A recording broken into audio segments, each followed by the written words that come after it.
दोस्तों, हाजिर हूँ मैं एक कमाल की मूवी के साथ जिसमें एक बेगुनाह लड़की को जेल में डाल दिया जाता है, जहाँ जेल के जेलर से लेकर कैदी तक सभी द्वारा उसे परेशान किया जाता है। अगर आप 18 साल से कम उम्र के हैं तो यह वीडियो ना देखें। मूवी के शुरू में हमें एक लड़की दिखाई जाती है जो गिटार बजा रही होती है। तभी उसका स्टेपफादर आता है। पहले तो वह उसे पीटता है और फिर उसके साथ जबरदस्ती करने की कोशिश करता है। ऐना उसे बचने के लिए उसे धक्का देती है, जिससे वह किसी धारदार चीज पर गिरता है और उसका गला कट जाता है और मौके पर ही उसकी मौत हो जाती है। इस एक्सीडेंट के बाद पुलिस द्वारा हत्या के लिए ऐना को गिरफ्तार कर लिया जाता है। अगले दिन उसे कोर्ट में ले जाया जाता है, जहां ऐना अपने फेवर में बोलती है कि ये बस एक एक्सीडेंट था। वह बस खुद को अपने स्टेपफादर रॉबर्ट की जबरदस्ती की कोशिश से बचा रही थी। ऐना की माँ भी वहाँ मौजूद थी, जो ऐना के अगेंस्ट जाकर बोलती है कि रॉबर्ट एक बहुत अच्छा इंसान था। वह यह भी बोलती है कि ऐना झूठ बोल रही है, जिसके बाद कोर्ट ऐना को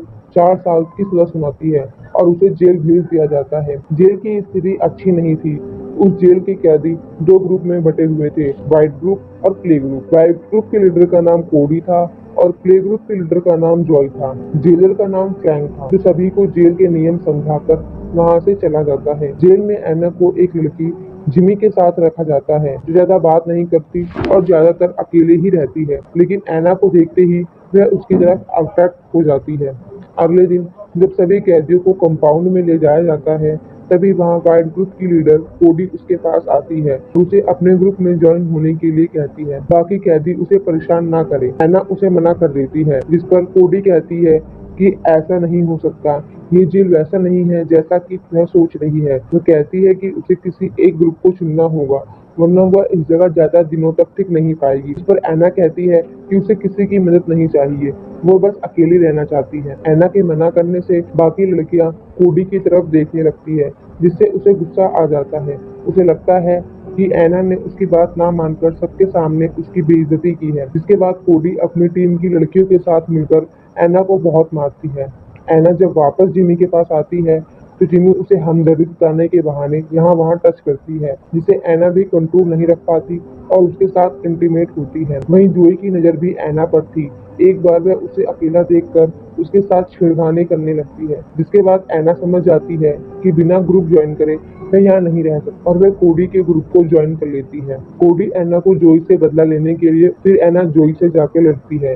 कोडी अपने मोबाइल से सब रिकॉर्ड कर रही होती है। यह ड्रामा देखकर वहाँ पुलिस आ जाती है और ऐना को नेट करके एक रूम में बंद कर दिया जाता है, जहाँ बहुत ज्यादा ठंड और अंधेरा था। अगले दिन फ्रैंक ऐना से मिलता है और उससे कहता है कि अगर वो वहाँ से निकलना चाहती है तो उसे उसके साथ फिजिकल रिलेशन बनाना होगा।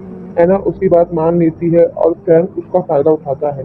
इसके बाद ऐना अपने सेल में आती है, जहाँ कोडी उसे ड्रग्स देकर उसके साथ फिजिकल रिलेशन बनाती है। अगले दिन जब जोई ऐना से बदला लेने आती है तो वहाँ कोडी के ग्रुप की लड़कियां भी आ जाती है और दोनों ग्रुप के बीच फाइट हो जाती है। फ्रैंक इसके लिए ऐना को ही जिम्मेदार मानता है और उसे ब्लैकमेल कर वापस से उसके साथ इंटीमेट होता है। साथ ही वो यह भी कहता है कि अगली बार वह उसे माफ नहीं करेगा। ऐना वापस आती है और सारा गुस्सा जिमी पर निकालती है। उससे जिमी डर जाती है और उसे खुद से दूर रहने को कहती है और इसी बीच गलती से जिमी का होठ पड़ जाता है और जब गार्ड्स सारे कैदियों को चेक करने आते हैं तो उन्हें जिमी का कटा हुआ होठ दिख जाता है और वो ऐना को फिर से फ्रैंक के पास भेज देते हैं। लेकिन इस बार फ्रैंक उसे कुछ नहीं करता, क्योंकि ऐना उसका मूड खराब कर देती है, यह कहकर कि वह उसका रेप करता है। ऐना को भेजने से पहले वह उससे कहता है कि उनके बीच जो भी चल रहा है वो उसे रेप नहीं कह सकती और अगर उसे जानना है कि रेप क्या होता है तो वह उसे ऐसी जगह भेज सकता है जहां उसे अच्छी तरह से पता चल जाएगा कि रेप क्या होता है। फ्रैंक की बात सुनकर ऐना गुस्सा हो जाती है और कोडी के पास आकर नशा करने के लिए ड्रग्स मांगती है। कोडी कहती है कि ये सब चीजें अब उसे खुद से खरीदनी होगी, हर बार वह उसकी मदद नहीं करेगी। ऐना कोडी की बातों को गलत रूप में लेती है और उससे कहती है कि उसे अकेला रहना है और अब वो उन लोगों के साथ नहीं रह सकती। ऐना की बात सुनकर कोडी बुरा मान जाती है और उसे अपने ग्रुप से निकाल देती है। कोडी के वहां से चले जाने के बाद वो उस ग्रुप के पास जाती है जो हर वक्त ड्रग्स के नशे में डूबी रहती है। ऐना उनके पास जाकर कहती है कि उसे भी इंजेक्शन चाहिए, जिसके बाद वो ड्रग्स के नशे में डूब जाती है। ऐना को इस हालत में देखकर कोडी को उसकी फिक्र होने लगती है और वह उसके पास आकर समझाने की कोशिश करती है, पर ऐना नहीं मानती। इधर दूसरे ग्रुप वाली लड़कियों को पता चल जाता है कि ऐना अब कोडी से अलग हो चुकी है और इसके बाद वो ऐना का फायदा उठाती है और उसे बहुत मारती है। इसके बाद ऐना और भी ड्रग्स लेने लगती है। एक दिन जब वह ड्रग्स लेने जाती है तो कोडी वहां आ जाती है और अपने ग्रुप के साथ मिलकर सभी ड्रग्स लेने वाली लड़कियों को मारती है, जिसके बाद गार्ड्स को आना पड़ता है। गार्ड्स को देखकर ऐना अपना आपा खो देती है और गार्ड्स को नुकसान पहुंचाकर वह खुद को मारने की कोशिश करती है। ये बात फ्रैंक के पास आती है तो उसे गुस्सा आ जाता है। वह उसे न्यूट करके फिर से ठंडे अंधेरे कमरे में बंद कर देता है और वो भी बहुत दिनों के लिए। इससे तंग आकर ऐना सुसाइड करने की कोशिश करती है, जिसके बाद कई दिनों तक ऐना को जेल के हॉस्पिटल में रखा जाता है, जहाँ ऐना के सामने और भी मरीज थे जो ड्रग्स की वजह से तड़प रहे होते हैं। उन्हें देखकर ऐना को समझ में आ जाता है कि वो ड्रग्स लेकर कितनी बड़ी गलती कर रही थी और इसके बाद ऐना ड्रग्स छोड़ने का फैसला करती है। ऐना की माँ उसे जेल में मिलने आती है। उसकी माँ उसे कहती है कि इससे बहुत बड़ी गलती हो गई और वह उसे माफ कर दे। उन्हें कोर्ट के सामने झूठ नहीं बोलना चाहिए था।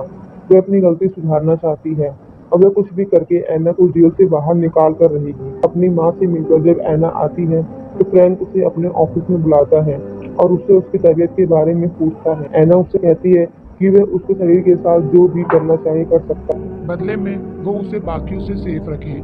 ऐना की बात सुनकर वह उससे कहता है कि ठीक है, वह उसके बारे में सोचेगा।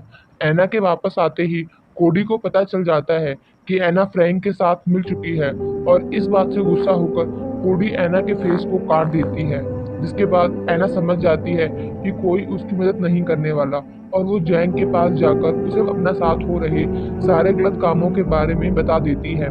जिसके बाद जैन ऐना को कहती है कि वह उसकी मदद करेगी। उसकी बहन का पति गवर्नर के लिए काम करता है तो उसे अब फिक्र करने की कोई जरूरत नहीं है। जैंग से बात करने के बाद ऐना के मन में एक उम्मीद जग जाती है कि अब उसे इंसाफ मिलेगा, लेकिन फ्रैंक अपने कैमरे में ऐना और जैंग को बात करते हुए देख लेता है और एक कैदी के हाथों जैंग को मरवा देता है और फिर दोबारा ऐना का रेप करता है।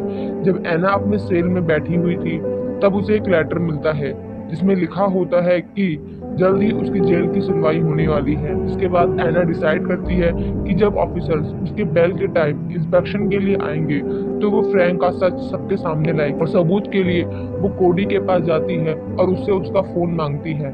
जब फ्रैंक वापस ऐना को अपने ऑफिस में बुलाता है तब वो सब कुछ रिकॉर्ड कर लेती है और जब इंस्पेक्शन के लिए ऑफिसर आते हैं तब ऐना फ्रैंक को वो वीडियो सबको दिखा देती है, जिसके बाद फ्रैंक को अरेस्ट कर लिया जाता है और ऐना से वो ऑफिसर्स माफी मांगते हैं कि उसे इतना सब कुछ झेलना पड़ा।